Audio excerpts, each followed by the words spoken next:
And so this idea of centralization and successive waves of decentralization is what eventually delivered greater affordability and convenience in this computing industry. And you'll notice that we find ourselves in a very different argument when it comes to healthcare.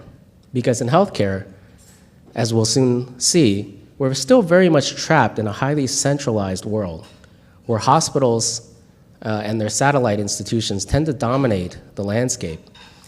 And so when you have people discussing, well, how do we make healthcare services and its products more affordable and accessible? Well, it's very hard to do that when you're still in the era of the mainframe, because it requires somehow buying everybody access to a mainframe computer, and that is extraordinarily expensive. And it's only by figuring out how do you decentralize healthcare that will ultimately get to a sustainably affordable and satisfying healthcare environment. The other thing to note about this history of the computing industry is that as you move from one era to the next, as you move from one circle outward to the next, the leaders of that industry change. So that if you were a leading mainframe computer company, chances were you weren't going to be a leading mini computer company. And all the mini computer companies found it difficult to transition into the era of the PC, and so on. And the question is why? And that's where this idea of disruptive innovation really helped explain the phenomenon behind how these industries are evolving to deliver greater affordability and accessibility. And this was the theory that was pioneered by Professor Christensen at the Harvard Business School. And the model is very simple. And basically the idea is this: in any market, you can graph the performance of a product or service over time. And we're just going to call performance some generic marker. It can actually you can populate that graph with whatever metric you want, whatever is the predominant idea of what comprises performance in that industry. But we'll just generically call it performance for now.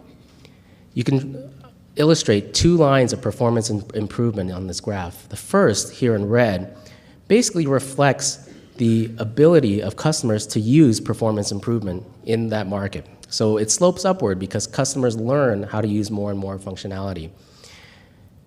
Now there is a bell curve here that represents the spectrum of customers. So at the very high end, you've got very demanding customers who are never satisfied no matter how much performance you deliver to them, no matter how many features you pack into your technology. And at the very low end, you've got less demanding customers, people with very simple problems who are oversatisfied with very little.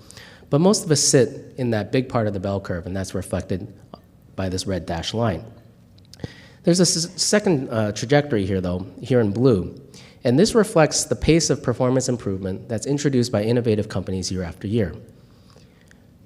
And it also slopes upward because businesses are constantly trying to pack in more features into their products or services, because the more functionality and the more performance you pack in, the more you can service the most demanding customers of the marketplace who are willing to pay the highest prices. And in that chase for greater profitability, they might introduce some improvements that are small and incremental. Others may be big leaps in revolutionary technology, but they all have something in common. They're all meant to sustain this blue trajectory upwards, this constant pursuit of packing in more features and technology and performance into their technologies so that they can sell their products and services for higher prices to the customers who are the most demanding ones in the marketplace. And we call these sustaining innovations because all these improvements are meant to sustain this trajectory of performance improvement. Now, what's interesting, though, is that you'll note this blue line eventually crosses the red dash line. And what that translates to in reality is that at some point, companies will invariably start to pack in more features and technology that some people are willing to pay for. It starts to overshoot the needs of a growing number of people in the market. And it starts out by overshooting the needs of just the people with the simplest problems at the bottom tiers of the marketplace. But before long, it outstrips the needs of the average people in the marketplace. So if you think about how microprocessors evolved, starting with 286, or even prior to that, those early computers weren't even fast enough to keep up with our fingers as we type. You had to wait for the cursor to catch up to you on the screen. But as Intel and other companies introduced more and more powerful processors over the years to a 386 and a 486 and a Pentium Pro 2, 3, and 4 on, and so on, we started to reach an era where it far outstripped the needs of most people who just wanted to do word processing and spreadsheets on a computer.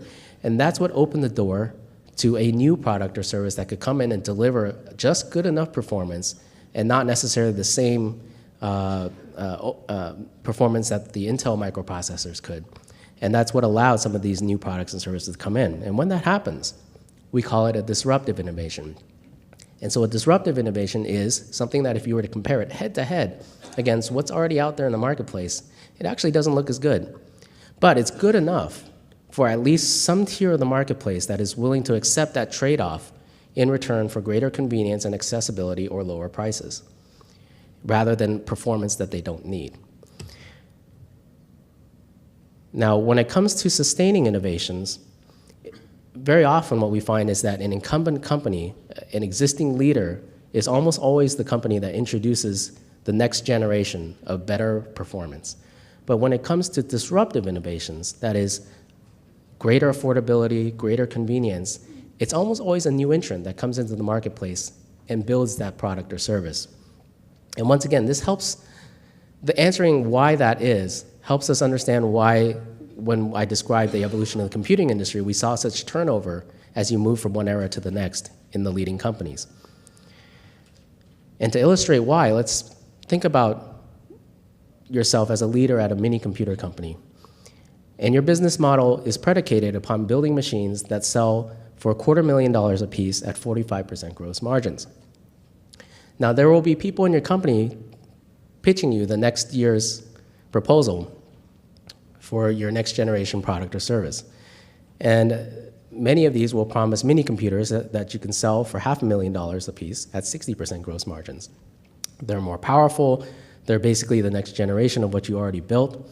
But then there's going to be other people in your company, the dissenters, who say, no, we can't just keep building mini computers because clearly there are people starting to buy PCs, and people are demanding that affordability and convenience. The problem with their business plans is that they only promise machines that sell for $2,000 at 40% gross margins, and because it was easier to commoditize, these margins were quickly going to drop to 20%.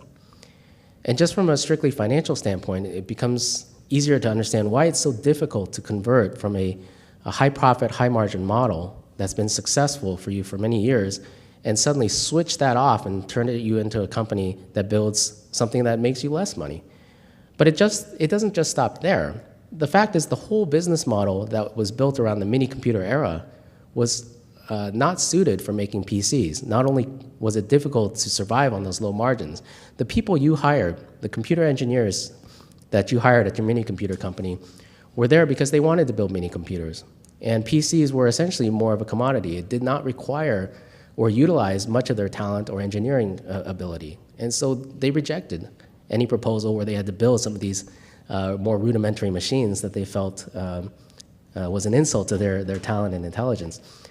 Similarly, your salespeople, you were paying them on commission to sell these $250,000 machines, which were quickly going to go to $500,000. And why would they ever have any interest in selling machines that sold only for $2,000 a piece? And then finally, if you were to talk to your clients, people who were buying mini computers in the first place, these were not individuals and families who were picking up the PCs, but they were banks and insurance companies and hospitals who needed the computing power of mini computers. And if you asked them, what do you want from us next year? You got no signal back from the marketplace that PCs would ever be in the future. And so the whole business model that was built around mini computers essentially anchored companies like Digital Equipment in that era, such that when PCs finally exploded, they found it very difficult to ever move in that direction, even once they started seeing those sales pick up.